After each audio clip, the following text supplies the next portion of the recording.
Assalamualaikum warahmatullahi wabarakatuh. Selamat bertemu kembali di mata pelajaran farmakognosi. Untuk materi hari ini kita akan membahas tentang metode penyarian seperti yang sudah saya utarakan minggu kemarin, bahwa minggu ini kita akan membahas tentang metode penyarian atau cara penarikan ya. Cara penarikan atau metode penyarian. Seperti yang pernah saya katakan pada minggu kemarin, bahwa metode penyarian di sini ada 3. Yang pertama maserasi, kemudian infundasi, dan yang ketiga adalah perkolasi. Nah, pertama-tama kita bahas yang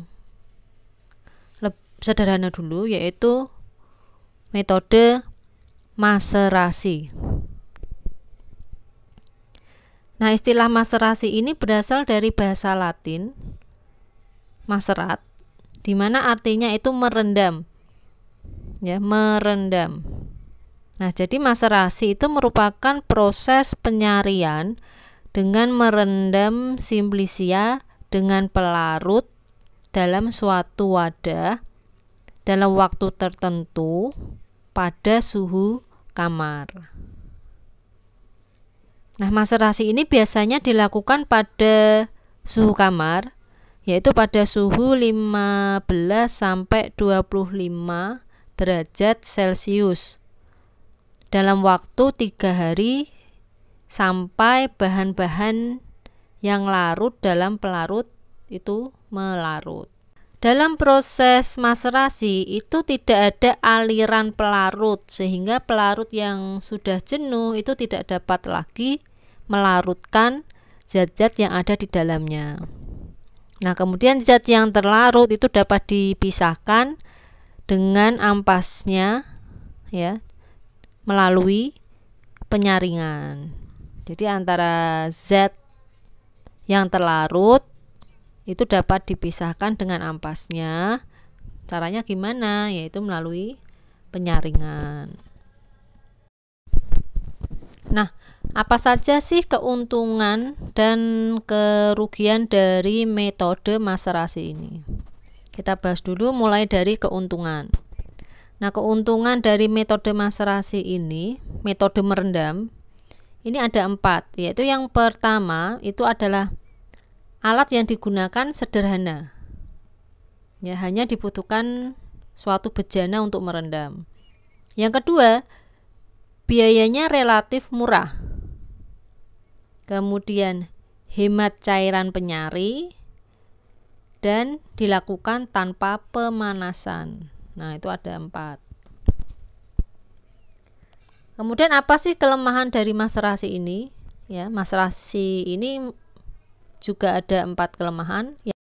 Yang pertama itu proses penyariannya tidak sempurna,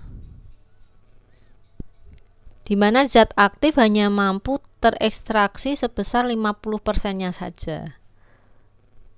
Nah, kenapa kok cuma 50%-nya saja? Ya karena di sini terjadi kejenuhan cairan penyarinya. Kemudian yang kedua, itu prosesnya lama.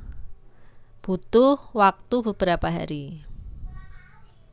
Yang ketiga, itu tidak dapat digunakan untuk bahan-bahan yang mempunyai tekstur kasar, seperti contohnya benzoin, tiraks, dan lilin. Kemudian yang keempat, itu cairan penyari yang digunakan lebih banyak, jadi membutuhkan cairan penyari yang banyak. Jadi untuk mengurangi kelemahan dari proses maserasi ini, dalam hal penyarian zat aktif itu dapat dilakukan modifikasi. Nah, modifikasi yang dapat dilakukan itu adalah dengan cara menambah pemanasan rendah pada suhu 35 derajat Celcius sampai 45 derajat Celcius untuk zat-zat yang tahan dengan pemanasan. Nah, modifikasi ini itu dikenal dengan istilah digestasi atau digerasi.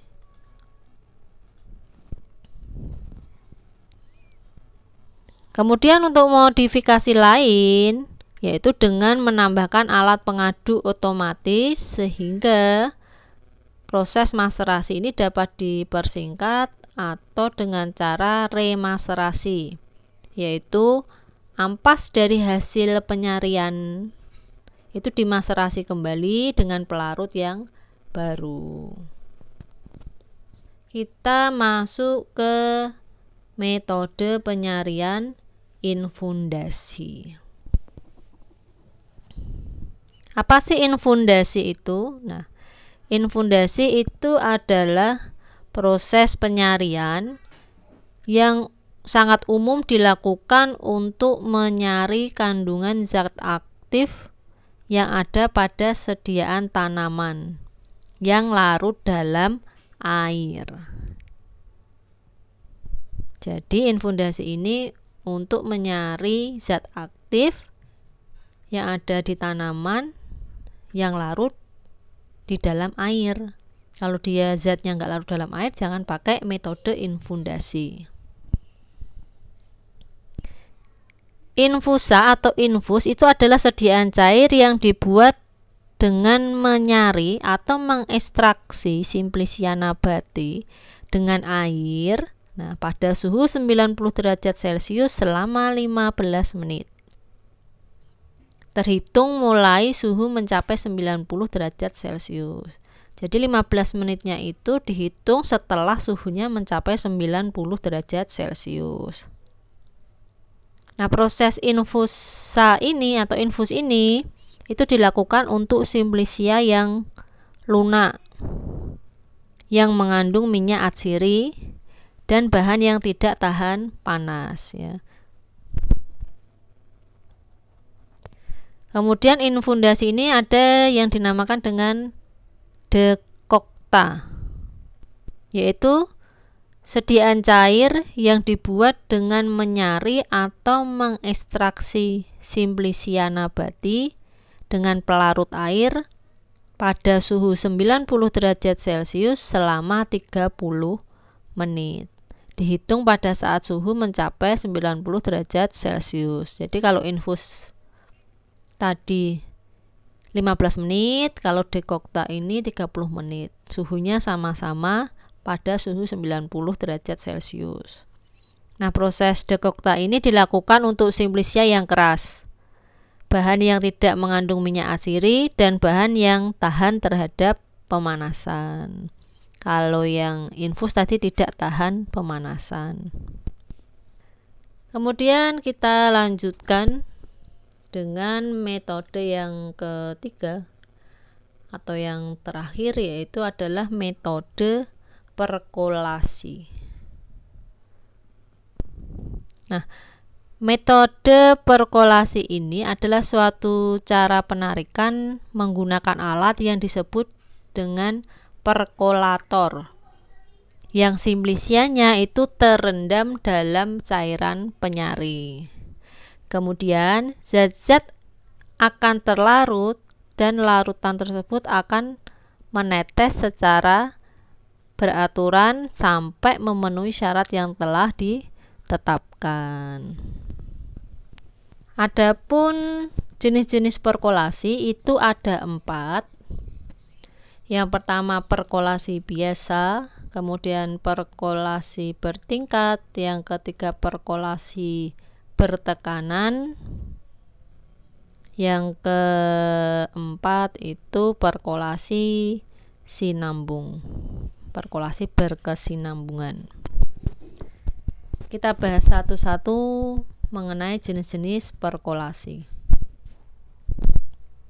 Yang pertama itu adalah perkolasi biasa. Nah, untuk perkolasi biasa ini itu Simplicia yang telah ditentukan derajat kehalusannya itu direndam dalam cairan penyari, dimasukkan dalam alat perkolator, kemudian diperkolasi sampai didapat perkolat atau sari yang diinginkan. Perkolasi umumnya dilakukan untuk menyaring zat-zat yang berkhasiat keras. Jadi untuk perkolasi biasa ini itu digunakan untuk menyaring zat-zat yang berkhasiat keras ya. Jadi zat berkhasiatnya itu zat termasuk zat keras. Nah, adapun gambar perkolatornya yaitu seperti berikut. Kemudian jenis yang kedua yaitu perkolasi bertingkat atau biasa disebut dengan reperkolasi atau fractional percolation. Perkolasi bertingkat atau disebut reperkolasi ini merupakan suatu cara perkolasi biasa.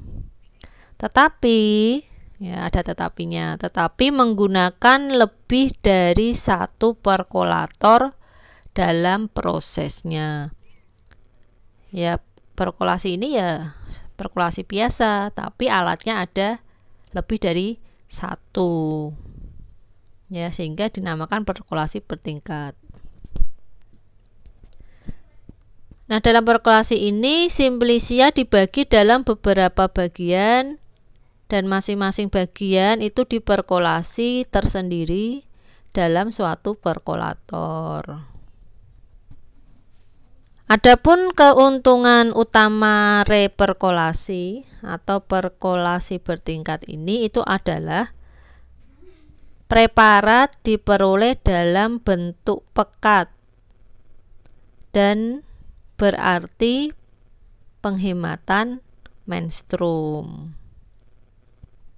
Akan tetapi reperkolasi ini tidak dapat digunakan untuk ekstraksi sampai habis. Nah, secara resmi reperkolasi ini digunakan hanya untuk membuat ekstrak-ekstrak cair yang simplicianya itu mengandung zat berkhasiat yang tidak tahan atau rusak oleh pemanasan. Adapun gambar dari alat perkolator bertingkat adalah sebagai berikut.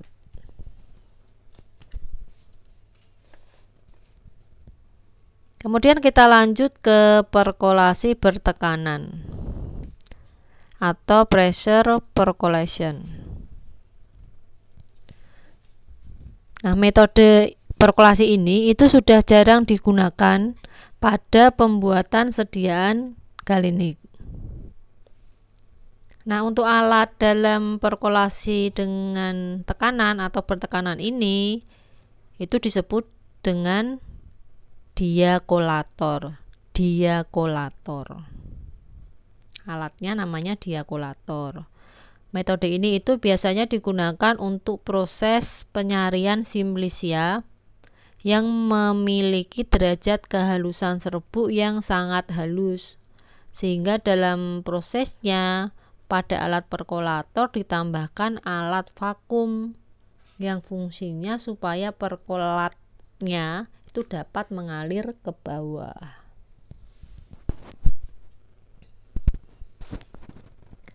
Kemudian jenis yang terakhir, yang keempat itu adalah perkolasi sinambung atau continue percolation.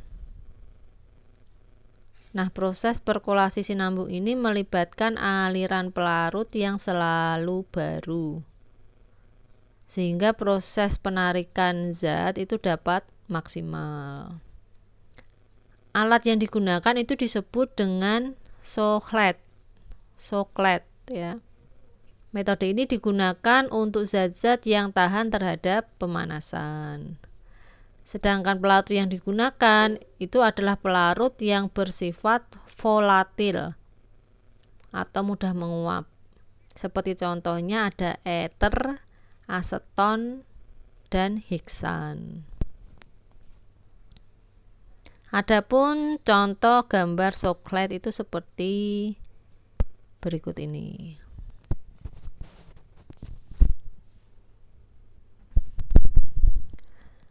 Nah, mungkin untuk metode penyarian atau cara penarikan ya cukup di sini dulu.